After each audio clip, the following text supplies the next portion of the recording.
రోహిత్ వేముల తనకు తాను ఏ సందర్భంలో ప్రాణాలు తీసుకున్నాడో తెలియదు, కానీ ఆయన ప్రాణాలు తీసుకున్న సంఘటన మాత్రం భారతదేశ రాజకీయాల్లో తీవ్ర చర్చనీయాంశంగా వివాదాస్పదంగా మిగిలిపోయింది. రోహిత్ వేముల ఆత్మహత్యను వామపక్షవాదులు, లిబరల్స్ మరియు వారికి మద్దతు పలికే మావోయిస్టులు అందరూ తమ తమ స్వార్థ ప్రయోజనాలకు ఎంతగా ఉపయోగించుకున్నారో, ఆ మరణాన్ని భారతీయ జనతా పార్టీ, రాష్ట్రీయ స్వయం సేవక్ సంఘ్, అఖిల భారతీయ విద్యార్థి పరిషత్ లాంటి జాతీయవాద సంస్థలపై బురద చల్లడానికి ఎంత విశ్వ ప్రయత్నం చేశారో, దేశంలోని అన్ని విశ్వవిద్యాలయాల్లో అల్లకల్లోలం సృష్టించడానికి పూనుకున్నారో మనకందరికీ తెలిసిన విషయం. మరి అటువంటి రోహిత్ వేముల మరణ ఉదాంతం పై సుదీర్ఘ విచారణ జరిపిన హైదరాబాద్ నగర పోలీసులు, హైదరాబాద్ అంటే ఇక్కడ సైబరాబాద్ పోలీసులు,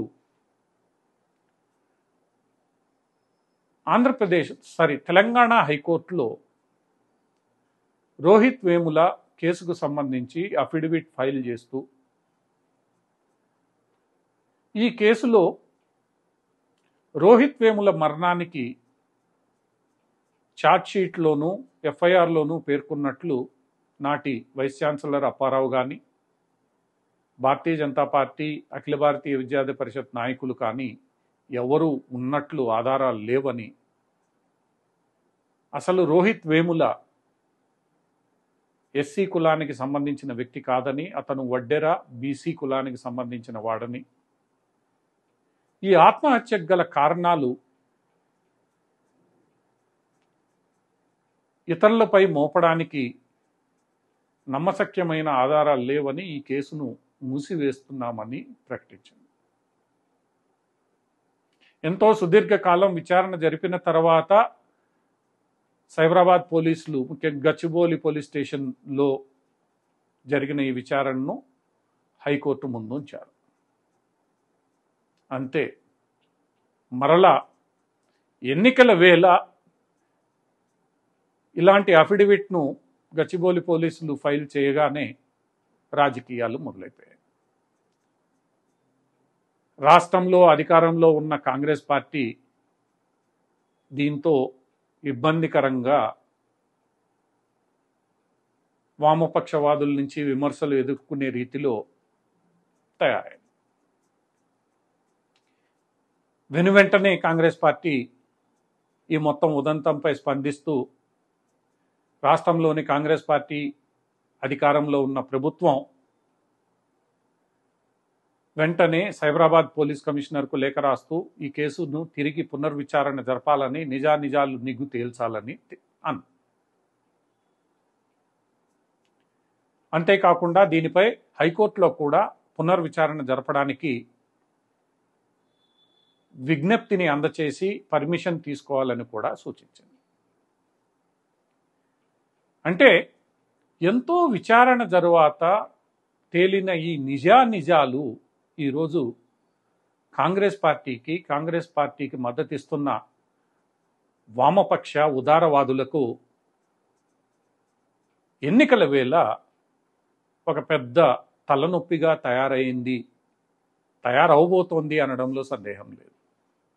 ఎందుకంటే ఒక అమాయకపు విద్యార్థి ఇలాంటి వివాదాల్లో చుట్టుకుని, ఇలాంటి వివాదాల మధ్య ఒకవైపు వామపక్ష ఉదారవాదుల మత్తులో ఉండి, వారు చెబుతున్నవి చేయిస్తున్నవి అర్థం కాని పరిస్థితుల్లో ఏం చేయాలనో తెలియక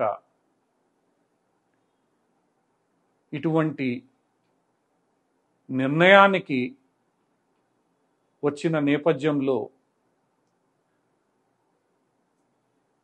అటువంటి దురదృష్టకరమైన మరణాన్ని వామపక్షవాదులు దేశవ్యాప్తంగా సంచలనాన్ని సృష్టించడానికి వాడుకున్నారనడంలో సందేహం లేదు. ఎందుకంటే ఈ కేసు జరిగిన తర్వాత ఇక్కడ అధికారంలో భారతీయ జనతా పార్టీ లేదు, బీఆర్ఎస్ ప్రభుత్వం ఉంది. బీఆర్ఎస్ ప్రభుత్వ హయాంలోనే ఈ కేసుపై పూర్తి స్థాయిలో విచారణ జరిగింది. జ్యుడిషియల్ కమిషన్ కూడా విధించారు. జ్యుడిషియల్ కమిషన్ కూడా విచారణ జరిపింది. రిటైర్డ్ జడ్జి దీనిపై విచారించారు.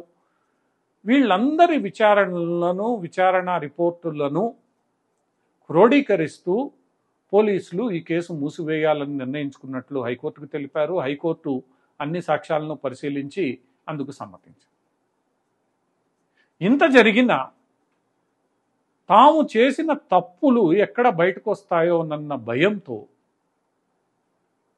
ఇప్పుడున్న అధికారంలో ఉన్న కాంగ్రెస్ పార్టీని అడ్డు పెట్టుకొని ఈ వామపక్ష ఉదారవాదులు దీనిపై గగ్గోలు మొదలుపెట్టారు. మళ్ళా అంతా తిరిగి జరగాలని కోరుకుంటున్నారు. మంచిదే. అసలు వాస్తవాలు బయటికి రావడానికి ఎన్నిసార్లు విచారణ జరిపించాల్సిన అవసరం ఉంది. నిజాలను నిగ్గు తేల్చాల్సిన బాధ్యత కూడా ఉంది. అయితే స్వార్థ రాజకీయ ప్రయోజనాల కోసం ఒక పేద విద్యార్థి మరణాన్ని వాడుకోవడం మాత్రం శోచనీయం. ఏది ఏమైనప్పటికీ భవిష్యత్తులో జరిగే విచారణలోనూ లేదా విచారణలోనైనా రోహిత్ వేముల అనబడే ఒక పేద విద్యార్థికి సంబంధించిన మరణానికి సంబంధించిన నిజానిజాలు వెలుగులోకి వస్తాయని ఆశిద్దాం.